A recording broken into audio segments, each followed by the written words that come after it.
തൃത്താലയുടെ മുഖമായി സഭയ്ക്കുള്ളിൽ ശബ്ദമുയർത്തിയിരുന്ന ഏറ്റവും പ്രധാനപ്പെട്ട കോൺഗ്രസിന്റെ യുവനേതാവായിരുന്നു വി ടി ബൽറാം. എന്നാൽ എം പി രാജേഷ് 2021 നിയമസഭാ തെരഞ്ഞെടുപ്പിൽ നേരിയ ഭൂരിപക്ഷത്തിൽ വിജയിച്ചു വന്നതോടുകൂടി തൃത്താലയുടെ ശബ്ദമായി ശബ്ദിക്കുവാൻ നിയമസഭയിൽ അവസരം ലഭിക്കാതെ പോയ വി ടി ബൽറാം തന്റെ മണ്ഡലത്തിൽ സജീവമായ പ്രവർത്തനത്തിലൂടെ മുൻപോട്ട് പോവുകയാണ്. ആ അവസരത്തിലാണ് ഇന്നലെ സഭ കൂടുന്ന വേളയിൽ കേരളത്തിലെ സർക്കാർ ബാറുകളെ പരിപോഷിപ്പിച്ചുകൊണ്ട് മുൻപോട്ട് പോകുന്ന പ്രവർത്തനത്തെ എതിർത്തുകൊണ്ട് പ്രതിപക്ഷ നേതാവ് വി ഡി സതീശൻ അടക്കമുള്ള കോൺഗ്രസ് നേതാക്കന്മാർ സഭയിലുള്ളിൽ വിഷയങ്ങൾ ഉന്നയിച്ചത്.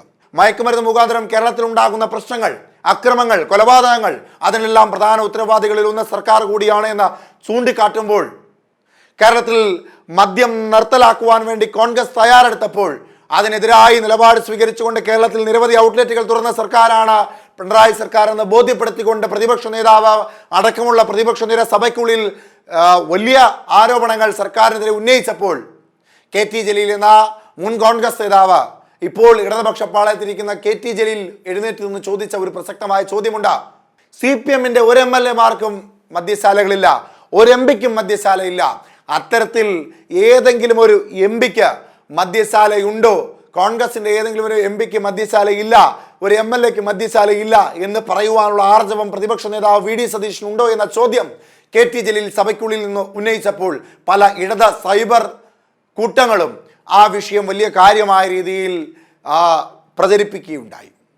അതിന് പ്രതിപക്ഷ നേതാവ് നൽകിയ മറുപടിയും വളരെ പ്രധാനമായിരുന്നു.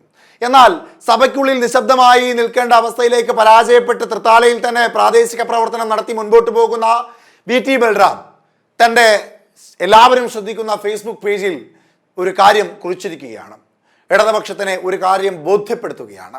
അത് ഇങ്ങനെയാണ്: ഭരണപക്ഷ MLA-മാരിൽ ആർക്കെങ്കിലും ബാർ ഹോട്ടലുകൾ ഉണ്ടോ എന്നും മദ്യവ്യവസ്ഥയുമായി ബന്ധമുണ്ടോ എന്നും ഡോക്ടർ കെ ടി ജലീൽ വെല്ലുവിളിക്കുന്നതായി കേട്ടു. കൊല്ലം ജില്ലയിൽ കരുനാഗപ്പള്ളി, ശാസ്താംകോട്ട, ചവറ എന്നിവിടങ്ങളിലായി Vijayan castle, Vijayan palace, Vijayan hotel എന്നിങ്ങനെ 3 ബാർ ഹോട്ടലുകൾ പ്രവർത്തിക്കുന്നുണ്ട് എന്ന വസ്തുത ചൂണ്ടിക്കാണിക്കുന്നു.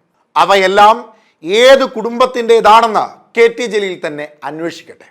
നിയമവിധേയമായി ബാർ ഹോട്ടലുകൾ സംസ്ഥാനത്ത് പ്രവർത്തിക്കുന്നതിൽ എനിക്ക് വിയോജിപ്പൊന്നുമില്ലെന്നതും കൃത്യമായി തന്നെ പറയട്ടെ. മദ്യവ്യാപനം തടയുമെന്നും മദ്യവർജനം നടപ്പാക്കുമെന്നും ഇലക്ഷൻ വാഗ്ദാനമായി മുൻപോട്ട് വെച്ച മദ്യപിക്കുന്നവരെ പാർട്ടിയിൽ നിന്ന് പുറത്താക്കുമെന്ന് ഇപ്പോഴും വീമ്പടിക്കുന്ന ചിലരുടെ ഇരട്ടത്താപ്പ് ചൂണ്ടിക്കാണിക്കുന്നു എന്ന് മാത്രം. അദ്ദേഹത്തിൻ്റെ ഫേസ്ബുക്ക് പോസ്റ്റായിരുന്നു ഇത്. ഒരു തലക്കൽ മദ്യ ഔട്ട്ലെറ്റുകൾ എല്ലായിടങ്ങളിലും തുറക്കുന്നു. ഒരിക്കൽ മുൻ മുഖ്യമന്ത്രി ഉമ്മൻചാണ്ടിയെ പൂച്ചെണ്ടുകളുമായി ഒരു നിര സ്ത്രീകൾ കാണുവാനെത്തി. അവരാ പൂച്ചെണ്ട് നൽകിക്കൊണ്ട് പറഞ്ഞത്, മദ്യം കേരളത്തിൽ നിന്ന് ഒഴിവാക്കുന്നതിൽ അങ്ങയോട് ഒരുപാട് നന്ദി പറയാനുണ്ട് എന്നായിരുന്നു. മദ്യം കേരളത്തിൽ നിന്ന് ഘട്ടം ഘട്ടമായി പൂർണ്ണമായി ഒഴിവാക്കുമെന്ന വാഗ്ദാനം നൽകിക്കൊണ്ട് കേരളത്തിലേക്ക് അധികാരത്തിലേറിയ ഇടത് സർക്കാർ എന്താണ് കേരളത്തിൽ നടത്തിക്കൊണ്ടിരിക്കുന്നത് എന്ന ചോദ്യമാണ് വി ടി ബൽറാം അടക്കമുള്ള കോൺഗ്രസ് MLA-മാർ ഉയർത്തുന്നത്. ഔട്ട്ലെറ്റുകൾ പലയിടങ്ങളിൽ ആരംഭിക്കുന്നു. 2022 സഭയ്ക്കുള്ളിൽ ആദ്യമായി കോൺഗ്രസ് കേരളത്തിൽ മയക്കുമരുന്നിന് വർധനമുണ്ടാകുന്നു, അത് നിയന്ത്രിക്കണമെന്ന് ആവശ്യം ഉന്നയിച്ചപ്പോൾ അതേ ചർച്ചയുടെ അതേ രൂപത്തിൽ തന്നെ ഇന്നും തുടരുകയാണ് കാര്യങ്ങൾ. വേണ്ട രീതിയിലുള്ള നടപടികൾ സ്വീകരിക്കുന്നില്ല. ആകെ പറയുന്നത് കഞ്ചാവിൻ്റെ അളവ് കുറഞ്ഞു എന്ന് മാത്രമാണ്. കഞ്ചാവ് ഉപയോഗത്തിൻ്റെ അളവ് കുറയുമ്പോൾ അവിടെ പകരമായി MDMA-യും അതുപോലെയുള്ള കെമിക്കൽ ഉൽപ്പന്നങ്ങളുടെയും ഉപയോഗ വർധനവ് കൂടിയിരിക്കുന്നു എന്ന് മനസ്സിലാക്കണമെന്ന് പ്രതിപക്ഷ നേതാവ് വി ഡി സതീശൻ അടക്കമുള്ള കോൺഗ്രസ് നേതാക്കന്മാർ പറയുന്നുമുണ്ട്. ഇത് ഈ തലമുറയുടെ ഒരു കാര്യമാണ്, അതിൽ ബോധമുണ്ടാകണം എന്ന് ഓർമ്മപ്പെടുത്തുകയാണ് പ്രതിപക്ഷ നേതാവ്. എന്നാൽ വി ടി ബൽറാമിൻ്റെ ഈ മറുപടി, നവമാധ്യമങ്ങളിലൂടെയുള്ള മറുപടി ഇപ്പോൾ ഏറെ ശ്രദ്ധ നേടിയിരിക്കുകയാണ്.